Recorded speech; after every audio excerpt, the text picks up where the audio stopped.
हैं हम, तो हम कैसे गोपीजन कैसे रह रहे हैं? कोई वेश परिवर्तन, कोई क्रिया परिवर्तन नहीं, हर समय चिंतन श्री कृष्ण का। अगर हम वेश भी बना लिया, चिंतन विषय का हो रहा है, तो क्या भगवत प्राप्ति हो जाएगी? क्या दुर्गति नहीं हो जाएगी? पक्का दुर्गति हो जाएगी। हरे शिष्य धर्म शोकन हरे सो गुरु घोर नरक मा परे। औरों की तो बात जाने दो, उन गुरु पद पर बैठे हुए जनों के लिए वो स्वामी जी कहे, अंध बधिर कर लेखा, गुरु शिष्य अंध बधिर कर लेखा, एक न सुने एक नहीं देख। शिष्य सुन नहीं रहा गुरु की, गुरु देख नहीं रहा कि शिष्य क्या कर रहा है, बोले फिर दोनों की गति बिगड़ जाती है। ऐसा नहीं कि आप वेश धारण किए, आपका चिंतन गलत है तो आपको भगवत प्राप्ति हो जाएगी। आप गृहस्थ वेश में आपका चिंतन भगवदाकार है तो आप जगत पावन करने वाले महात्मा हैं। चिंतन, गोपीजन सब कार्य करते हुए चिंतन। कभी कभी ऐसी तन्मयता हो जाती थी कि क्रिया का बोध ही नहीं रहता था। क्रिया हो रही स्वाभाविक, दही बेचने जा रहे हैं, ये क्रिया है, उसका बोध ही नहीं कि मैं दही बेचने जा रहे हैं। बुला रहे हैं कि कोई दही ले ले, भाव तो क्रिया का ऐसा आना चाहिए, पर वो बोल रहे हैं कोई गोविंद ले ले, कोई दामोदर। क्यों? मुरारी पादार्पित चित्तवृत्ति। तभी इन परमहंसों की पूज्या गोपीजनों के समान कोई भक्त नहीं कहा गया, कोई प्रेमी नहीं। और ज्ञान, परम ज्ञान है गोपीजनों को। गोपी गीत में पढ़ के देखो, नखल गोपिका, कई ऐसे श्लोक हैं जिनमें गोपीजनों को बोध है कि सर्वतंत्र आत्मा में विराजमान मेरे श्री कृष्ण ही ब्रह्म है। उद्धव, वही प्रीति अनन्य मानी जाती है जिसमें किसी और की शुद्धि न रह जाए। उपदेश कर आए थे, उपदेश देने, सुन रहे उपदेश। उद्धव सोई प्रीति अनन्य, सोई जन्म सफल, जेहि कबहू आवत नहीं सुधि अन्य। यहां दुर्दशा है, अन्य शुद्धि के सिवा और कोई शुद्धि ही नहीं रह गई। अन्य शुद्धि शरीर की याद, शरीर की क्रियाकलाप, शरीर के भोगों की, इसी में फंसा हुआ है। हम अपने को कहते हैं हम अमुक हैं, अमुक हैं। देखो, ईमानदारी जब देखी जाएगी तो वही जैसे मौसम कौन कुटिल कलकामी, अपने आप दैन्यता आ जाएगी। ईमानदारी से देखो, वही अनन्य भक्त है जिसकी हृदय में प्रभु की शुद्धि के सिवा और कोई शुद्धि न रह जाए। जैसे एकादशी स्कंद का त्रिभुवन की राज्य लक्ष्मी देने पर भी आधे पल के लिए जो अपने प्रभु का विस्मरण नहीं करता, वही महाभागवत है। अपनी दुर्दशा देखी जाए हृदय में, क्या हम इस कसौटी पर हैं? नहीं, व्यर्थ में जी रहे हो। चलो, गृहस्थ धर्म में भूल हो सकती है, लेकिन विरक्त धर्म में कैसे हो सकती है? क्योंकि हमारा तो एक ही कर्तव्य, भजन। 24 घंटे निरंतर सेवादार वृत्ति करने के लिए बहुत बड़ी चूक है। ये ऐसी जगह गिरा देगी जो हमारा सर्वनाश जुड़ जाएगा हमारे जीवन से, सर्वनाश। बालू का बांध है विरक्त का जीवन, बालू का बांध।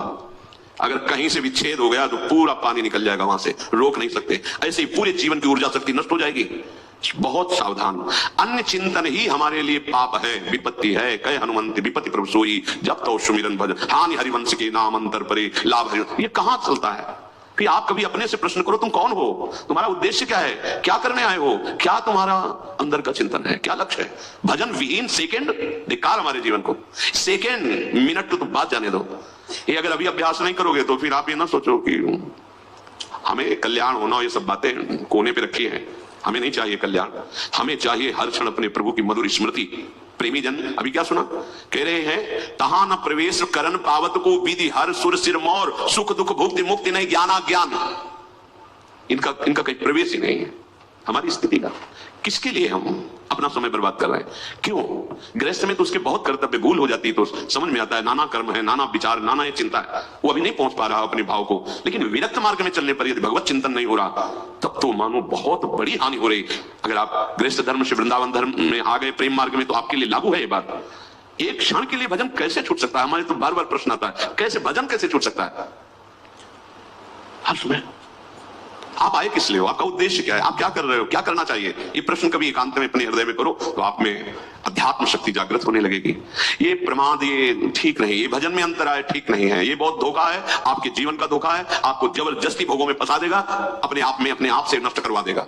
मान लीजिए बात, समय नहीं, समय नहीं, इसको जरा सा छोड़ो तो भाग जाता है विषयों में। हम छोड़ेंगे क्यों? हम तो जैसे बलवान दुश्मन जो हमें बहुत पीटता रहा है, अब एक बार कृपा शक्ति के द्वारा हमें इसके ऊपर गर्दन दबाने का अवसर मिला, चढ़ बैठे, अब नहीं छोड़ेंगे। अगर आप उठा तो बहुत बुरी तरह पछाड़ेगा, मारेगा, कितने जन्म तक पीड़ा नहीं मिटेगी, पक्का समझ लो।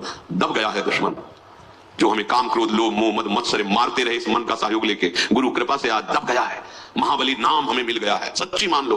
अब जब तक निर्विकारता नहीं, जब तक स्वयं भजन का स्फुरण नहीं, तब तक चैन मत लो। फिर देखना आगे भजन करना नहीं पड़ता, केवल स्वाद लिया जाता है। चल रहा है, सुन रहे, देख रहे, डूब रहे हैं, समय बर्बाद मत करो। सोई जन्म सफल, जेहि कबहू आवत नहीं सुधि अन्य। वही जीवन सार्थक हो गया, अब अन्य स्मरण ही नहीं रह गया। यहाँ प्रभु का स्मरण नहीं, अन्य सब स्मरण बना हुआ है। राग द्वेष की धरा में जी रहा है उपासक, नहीं नहीं, ये तो संसारी पुरुष का लक्षण। राग द्वेष की धरा नहीं, बहुत सावधान।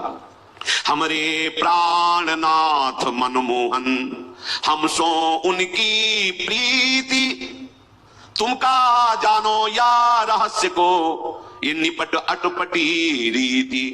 उधो हमारे प्राणों के नाथ तो श्याम सुंदर है, बस एक प्रीति हमारी उन्हीं के चरणों में। स्थिति वर्णन कर रहे, तुम क्या जानो, ये प्रेम की अटपटी रीति है, ये बड़ा रहस्य है। इसलिए बोरी सखी कहती है, ना काहू सो बोली बो, ना कोई व्यवहार, बस अपनी कुंवर किशोरी को जियत निहार निहार।